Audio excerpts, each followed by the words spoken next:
Assalamualaikum warahmatullahi wabarakatuh. Apa kabar kalian semuanya, anak-anakku kelas 4? Alhamdulillah, luar biasa, Allahu Akbar, yes. Sebelum kita belajar, marilah kita berdoa terlebih dahulu. Berdoa dimulai. Bismillahirrahmanirrahim. Rabbi zidni ilman warzuqni fahman. Amin. Assalamualaikum anak-anakku semuanya kelas 4. Kali ini bertemu lagi di pembelajaran sains ilmu pengetahuan alam, yaitu membahas jenis-jenis pesawat sederhana.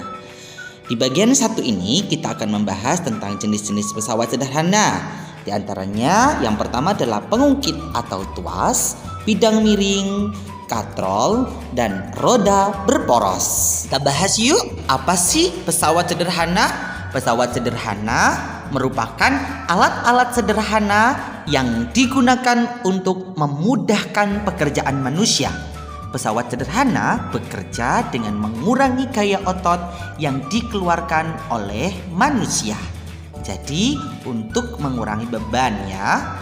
Pesawat sederhana terdiri dari satu pengungkit atau tuas, kedua bidang miring, yang ketiga katrol, dan yang keempat adalah roda berporos. Kita bahas satu persatu ya. Untuk pengungkit atau tuas, apa sih pengungkit atau tuas? Adalah alat yang digunakan untuk mengangkat benda dengan bertumpu pada satu titik. Pengungkit terdiri atas 3 bagian, yaitu beban, titik tumpu, dan kuasa. Pengungkit atau tuas berdasarkan letak beban, titik tumpu, dan kuasa. Pengungkit dibedakan menjadi 3 loh. Yang pertama adalah pengungkit golongan 1, yang kedua pengungkit golongan 2, dan yang ketiga pengungkit golongan 3. Pengungkit golongan 1 adalah alat sederhana yang letak titik tumpu berada di tengah-tengah di antara beban dan kuasa. Contohnya apa saja sih? Ada tang, kemudian ada potong kuku, kemudian ada gunting kertas, dan yang terakhir adalah palu.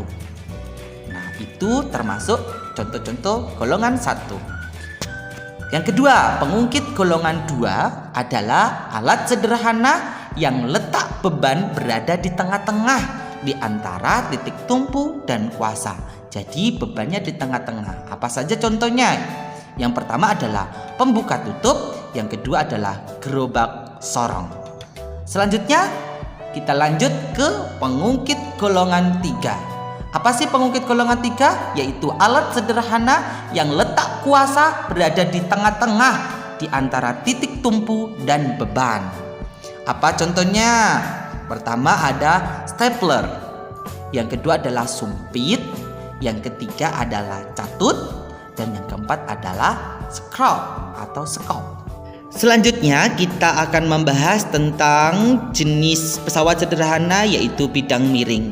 Bidang miring dapat mempermudah kita memindahkan barang ke tempat yang lebih tinggi. Semakin panjang lintasan bidang miring, maka gaya yang diperlukan untuk memindahkan benda semakin kecil, sehingga benda akan terlebih ringan. Nah, akan tetapi bidang miring juga memiliki kelemahan loh, yaitu jarak yang ditempuh ketika kita memindahkan benda akan terasa lebih jauh. Nah, apa saja sih manfaat dari prinsip bidang miring? Sebenarnya prinsip bidang miring dimanfaatkan untuk memotong benda, misalkan pisau, kapak, rautan, pensil.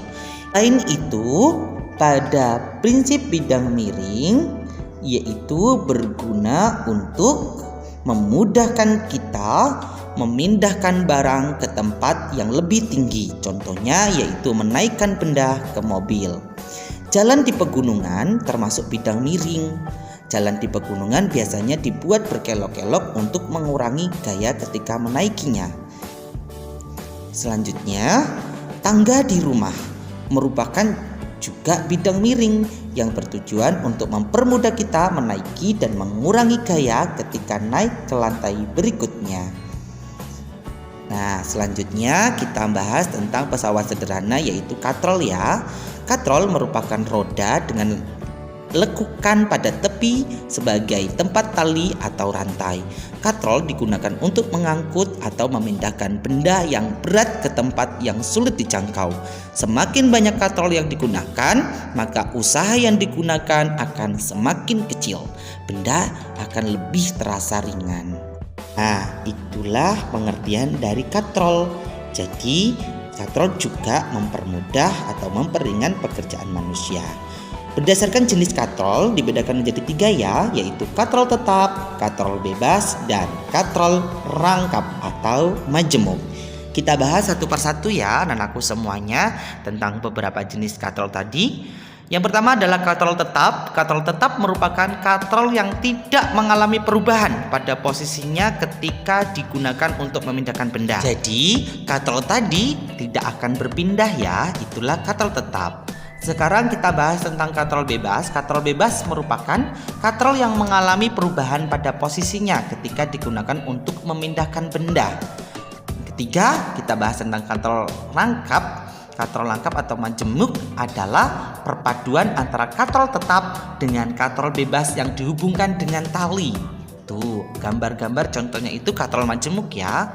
Apa saja sih penggunaan katrol? Penggunaan katrol itu yang pertama adalah timba sumur, terus kemudian derek cargo, flying fox, kemudian ada menaikkan benda, kemudian ada kerek bendera, yang terakhir adalah katrol pancing. Itu contoh-contoh kegunaan katrol.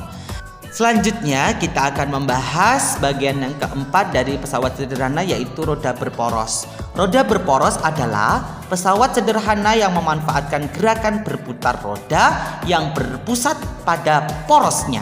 Penggunaan roda dapat mengurangi gaya gesek sehingga benda akan lebih mudah dipindahkan.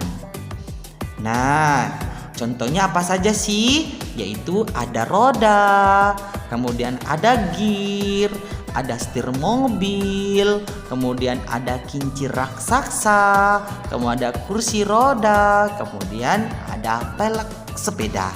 Itulah contoh-contoh roda berporos.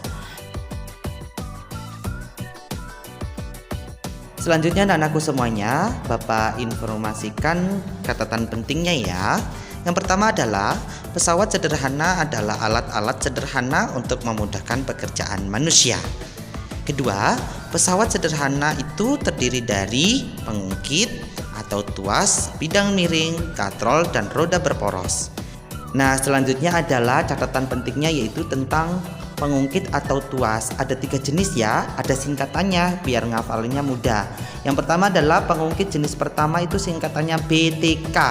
Beban tumpuh kuasa, artinya titik tumpuh berada di antara beban dan kuasa. Pengungkit jenis kedua singkatannya adalah TBK, tumpuh beban kuasa.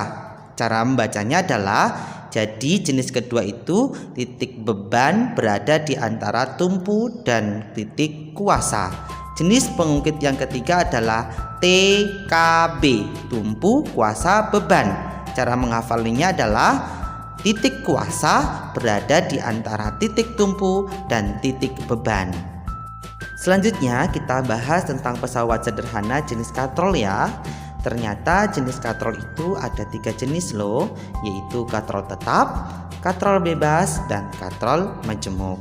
Nanti catat bersama dengan contoh-contohnya ya yang telah Bapak berikan di video tadi.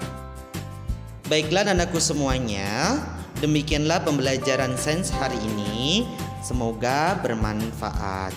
Bapak akhiri, wassalamualaikum warahmatullahi wabarakatuh.